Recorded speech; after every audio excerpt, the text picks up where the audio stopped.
Assalamualaikum warahmatullahi wabarakatuh. Perkenalkan, nama saya Sri Rizky Sofiati dengan NIM B111181013. Dalam video ini saya akan membahas tentang teori sewa tanah yang dikemukakan oleh David Ricardo. Di dalam buku The Principles of Political Economy and Taxation 1817, David Ricardo mengemukakan beberapa teori, yaitu salah satunya yaitu teori sewa tanah.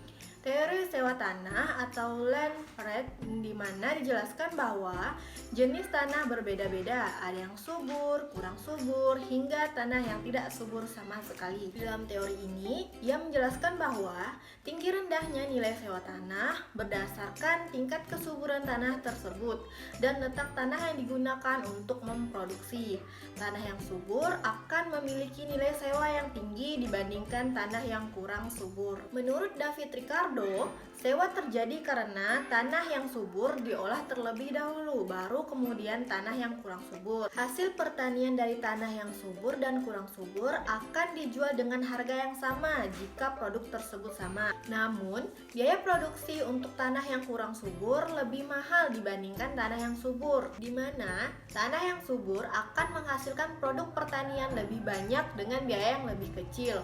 Sedangkan untuk tanah yang kurang subur memerlukan biaya yang cukup besar. Sehingga siapa yang bisa menguasai tanah yang lebih subur lahannya, maka itu lebih baik daripada menguasai tanah pada akhir di atas atau land on the margin. Karena mereka yang bisa menguasai tanah yang subur, maka akan mendapatkan surplus di atas biaya. Produktivitas tanah yang subur lebih tinggi. Dengan demikian, untuk menghasilkan suatu produk diperlukan biaya marginal dan biaya rata-rata yang lebih rendah pula.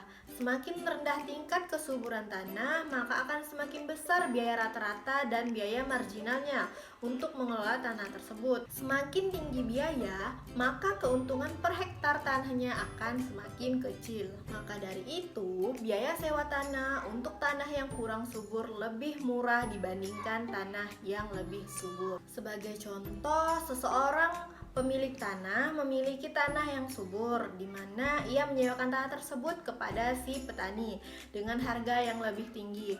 Walaupun harga sewa tanah tersebut tinggi, namun si petani tetap menyewa tanah tersebut karena tanah tersebut subur, maka petani dapat memproduksi padinya dengan biaya yang lebih murah dan hasil yang lebih bagus.